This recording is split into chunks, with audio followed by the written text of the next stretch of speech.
Hello, everyone, and welcome to the Testing Psychologist podcast. I'm your host, Dr. Jeremy Sharp, licensed psychologist, group practice owner, and private practice coach. Many of y'all know that I have been using therapy notes as our practice EHR for over 10 years now.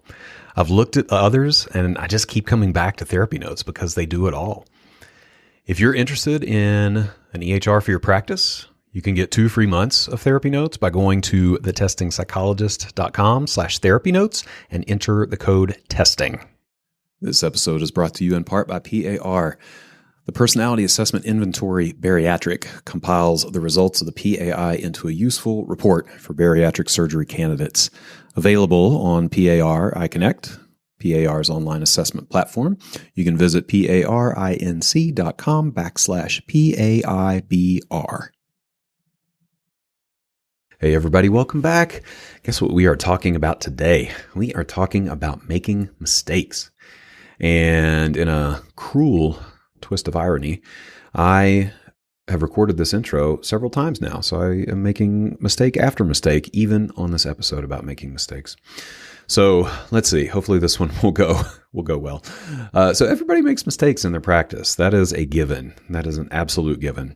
And there's no way to avoid making mistakes. I think we're all just doing our best. And of course, very few of us got any business training in our graduate program. So you can't fault yourself if you run into some hurdles and make some poor choices over the course of practice development, right? But I have made a lot of mistakes. I think I've been pretty transparent about that over the years, that a lot of my learning has occurred from making mistakes. And today I'm trying to talk about what I would think are the 5 biggest mistakes that I've made in private practice, the things that tipped the scales more than anything else and really made the biggest impact on me and my employees and my practice over the years. So if you're a practice owner and you would maybe like to make slightly fewer mistakes, I would love to support you in that.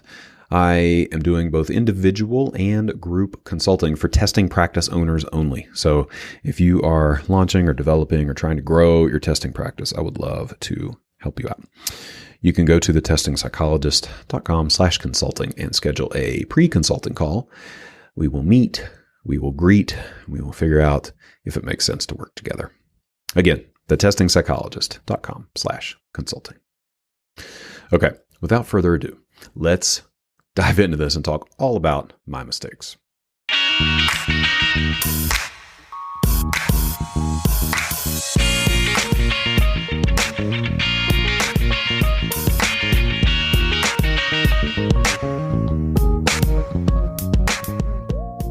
Okay, people, I'm going to jump right into it as usual. Mistake number 1. Who wants to take a guess? Anybody have a guess? I'll give you 3 seconds to think about it. Say it out loud. Say it in your mind. All right. Mistake number 1. Yes, you're probably right. Taking too much insurance.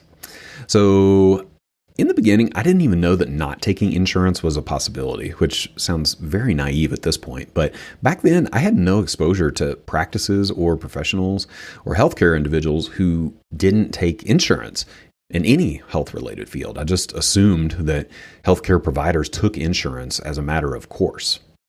So you can make the argument, of course, that taking insurance allowed me to see more folks initially, which helped build word-of-mouth referrals that have continued to be our most valuable stream of lead generation. And I can't dispute this, but I think I just kept adding panels long after I should have. So I added pretty much all the major panels really quickly. And even then, after 2, 3, 4 years, decided to add the last remaining major panel for some reason. Actually, I know the reason, because I want to help people. And back then, I really had a really hard time distinguishing between helping others and maintaining a healthy practice structure. So I defaulted to helping others. And I thought that taking insurance was a good way to do that. Now, on the flip side of the insurance game, I would argue that our practice has now waited too long to start dropping panels. Long after we developed a great reputation in the community, we are still taking quite a bit of insurance. Now, if you've been listening to the podcast for the past year or so, you'll know that we've been on a journey to drop some insurance, and that has gone quite well, and we will continue that journey. But I wish that we had started dropping panels a long time ago. Okay, so what is the antidote to this mistake? Run the numbers and know what you're signing up for before you get paneled. So most insurance panels, if not all insurance panels, are going to reimburse less than you would get from private pay. And many times you will only need a fraction of private pay referrals to equal the same income from many more insurance referrals. And I will say this, it's not just about straight dollar amount and reimbursement. It's not a one-to-one relationship. The opportunity cost or lost opportunity cost from taking insurance bleeds far beyond the actual dollar amount that they're reimbursing, because it's going to cost you time or money or both in administrative support as you mess with pre-authorizations or try to track down denied claims or rejected claims and lack of medical necessity and that kind of thing. So it's not just a one-to-one. Okay, that was mistake number one, taking too much insurance for too long. Mistake number two, keeping information in my head rather than creating standard operating procedures. So I did a recent episode on standard operating procedures, or SOPs, that came out maybe 6 weeks ago.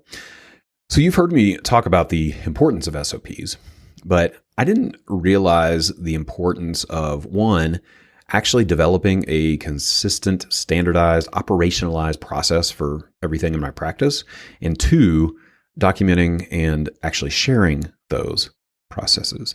I did not realize the importance of that for a long, long time.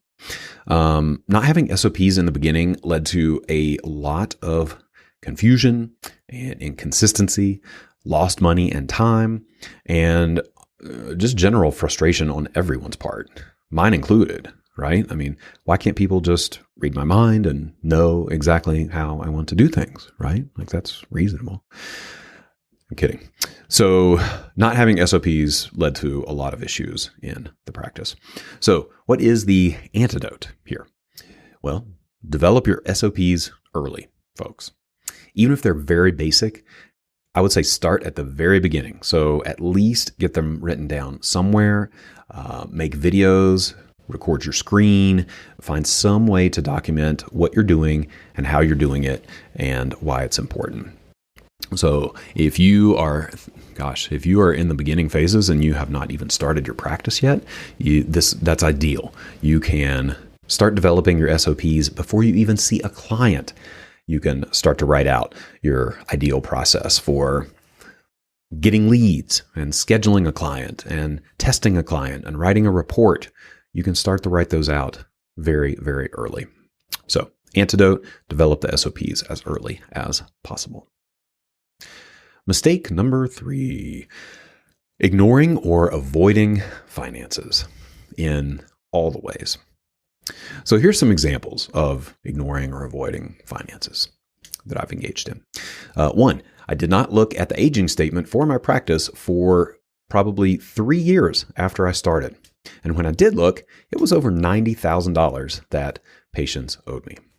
Looking back, this was a clear reflection of money messages that I got from my family growing up, i.e., we never talk about money in any context, ever. Turns out that remained consistent as I got older and opened a business. Example number 2. Even after becoming aware of the aging, I just continued to assume that we were quote unquote doing fine and didn't put much time or energy into developing solid processes for collecting money from insurance or clients. Again, just assuming it was fine because there was money coming in. We were doing fine. Our family had lots of money, plenty of money. We bought a house. It was great. But I was not paying close attention, and I'm sure I lost a lot of money over those first few years. Since then, I've learned that you have to track both of those, patient aging and insurance aging, like a hawk if you want to run a profitable practice, and especially if you want to grow or scale your practice. Let's take a break to hear from a featured partner. Y'all know that I love therapy notes, but I am not the only one. They have a 4.9 out of 5-star rating on trustpilot.com and Google, which makes them the number one rated electronic health record system available for mental health folks today. They make billing, scheduling, note-taking, and telehealth all incredibly easy. They also offer custom forms that you can send through the portal. For all the prescribers out there, Therapy Notes is proudly offering e-prescribe as well. And maybe the most important thing for me is that they have live telephone support 7 days a week, so you can actually talk to a real person in a timely manner. If you're trying to switch from another EHR, the transition is incredibly easy. They'll import your demographic data free of charge, so you can get going right away. So if you're curious, or you want to switch, or you need a new EHR, try Therapy Notes for 2 months, absolutely free. You can go to thetestingpsychologist.com/therapy notes and enter the code TESTING.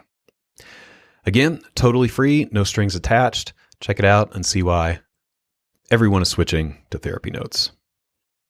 The Personality Assessment Inventory Bariatric, or PAI Bariatric, compiles the results of the PAI into a useful report just for bariatric surgery candidates.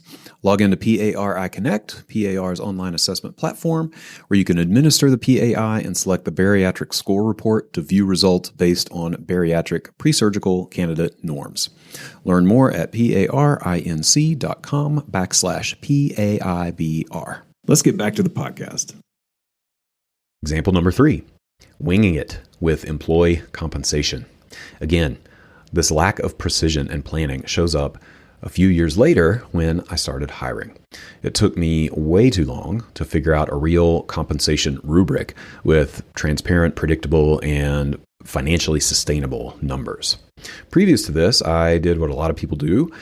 I listened to friends, I read Facebook groups, and I just kind of ballparked it. I paid people whatever I thought I should with no real regard for the practice budget or the market. So what is the antidote to this mistake? There are so many antidotes. First one is get a bookkeeper and meet with them monthly. Having someone else mind and keep your books is going to go such a long way toward not ignoring your finances. Another one is read something like Profit First for Therapists and outline even a basic budget for your practice to have some sense of where your money should be going. Another antidote, this is a 3-part antidote, is work with a therapist or coach to identify any money mindset issues that might get in your way. This might be the most important one, if I'm being honest. That's been the most powerful work that I have done, and there are a lot of great folks out there who can help you on money mindset. Okay, people, moving on. Mistake number 4, growing without a leadership team in place. So as I've said before, and many others have said, growing is easy, but scaling is hard. Like many practices, we grew easily and quickly, especially during COVID, and particularly on the counseling side. Now, after a couple of years, my employees were almost literally begging me to get more help with running the practice. I was just trying to do all the things all the time, and things were falling through the cracks. We had no policies or procedures to speak of, and it was showing up in poor client care and unhappy staff. So I subscribed to the belief that I could do everything, which is dangerous because, I technically could. It would have just required working 1 million hours a week. And I should have asked for help sooner. This is not my strong point. It never has been, and it's something I continue to work on, right? Savior complex, etc. So if you are one of those folks that has trouble asking for help, this is for you. What is the antidote to this mistake? Start looking for leaders. I put that in quotes because a leader can be any number of people or roles in your practice, but start looking for those folks as soon as possible. This doesn't mean that you have to hire a clinical director or an assistant director or a COO or anything like that. It's just looking for folks who can help you take care of important tasks, brainstorm ideas, handle emergent issues. And it's literally never too early to take small steps in delegating or asking for help. Okay. Now that said, keep in mind that you are the leader of your practice and ultimately the only one who will care as much about your business as you want them to. Okay. I'll say that again. You are the only one who will care as much about your business as you want them to. So don't pass off the responsibility of visioning and guiding your practice, but you can ask for help in doing some of the other tasks in your practice. Maybe this is providing supervision to someone. Maybe this is answering phones. Maybe it is developing SOPs for the billing side of things. It could be any number of things, but always be on the lookout for leaders in your practice as soon as possible so that you can start to offload and trust other folks as early as you can. Okay, rolling into the last mistake. Mistake number 5. Speaking of visioning, the last big mistake, not the only one, but the last one I'll talk about today is taking way too long to institute some kind of business framework or philosophy for running the practice. What does this even mean? Okay, so if you've been listening to the podcast, you know I've talked about the Entrepreneurial Operating System, or EOS. So this was a lifesaver for us. It's a business framework that gives you a lot of ideas and structure for how to run your business and do it effectively. But we didn't put anything like this into place for like 8 years, maybe more. Thinking back, I have no idea how we did anything or were even remotely successful in the practice without some kind of framework. So I would like vaguely ask people to take care of things, if at all. Our meetings had no structure, and we didn't put any time or energy into setting clear goals for the practice, let alone writing them down or tracking them or maintaining any accountability. A lot of our growth was reactive versus proactive without any real direction. So it doesn't have to be EOS. That's just one system. There are tons of them out there, but you need to have some kind of framework to structure your business. Just for simple questions like, how do we identify appropriate goals? How do you run meetings in a productive way that's not just talking around and around without solving anything? Who's actually responsible for doing this important thing in our practice? And probably most importantly, how do you keep people accountable for what they're supposed to be doing? All right. If you're anything like me, it is really hard to institute accountability in a business like ours because we make the assumption, sometimes rightfully so, that folks will just show up and do their work and we will all get along and be kind to one another and things will go great. And sometimes that works, and it might work for a long time. But at some point, if you want to be deliberate about running your practice, you have to get clear on how you set goals and how you track those goals and how you keep people accountable for reaching those goals and doing what they're supposed to do. Even if that goal is, I'm going to see 20 clients a week, or I'm going to bill 2 evaluations a month. Those are goals and those are numbers that people need to be accountable for. So what is the antidote here?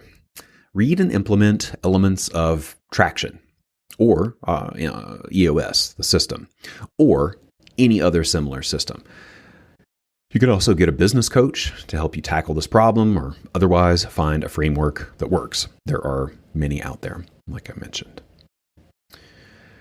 So like I said, I've always been transparent. A big part of my learning has come from making mistakes over the years. It's going to happen to all of us, but hopefully hearing some of my mistakes will help you steer clear of the same issues. All right, y'all. Thank you so much for tuning into this episode. Always grateful to have you here. I hope that you take away some information that you can implement in your practice and in your life. Any resources that we mentioned during the episode will be listed in the show notes, so make sure to check those out. If you like what you hear on the podcast, I would be so grateful if you left a review on iTunes or Spotify or wherever you listen to your podcasts. And if you're a practice owner or aspiring practice owner, I'd invite you to check out the Testing Psychologist mastermind groups. I have mastermind groups at every stage of practice development, beginner, intermediate, and advanced. We have homework, we have accountability, we have support, we have resources. These groups are amazing. We do a lot of work and a lot of connecting. If that sounds interesting to you, you can check out the details at thetestingpsychologist.com/consulting. You can sign up for a pre-group phone call and we will chat and figure out if a group could be a good fit for you. Thanks so much.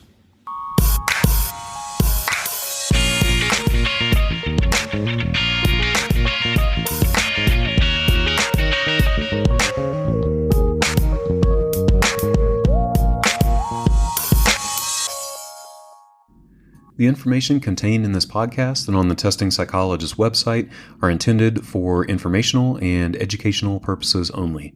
Nothing in this podcast or on the website is intended to be a substitute for professional psychological, psychiatric, or medical advice, diagnosis, or treatment. Please note that no doctor-patient relationship is formed here, and similarly, no supervisory or consultative relationship is formed between the host or guests of this podcast and listeners of this podcast. If you need the qualified advice of any mental health practitioner or medical provider, please seek one in your area. Similarly, if you need supervision on clinical matters, please find a supervisor with an expertise that fits your needs.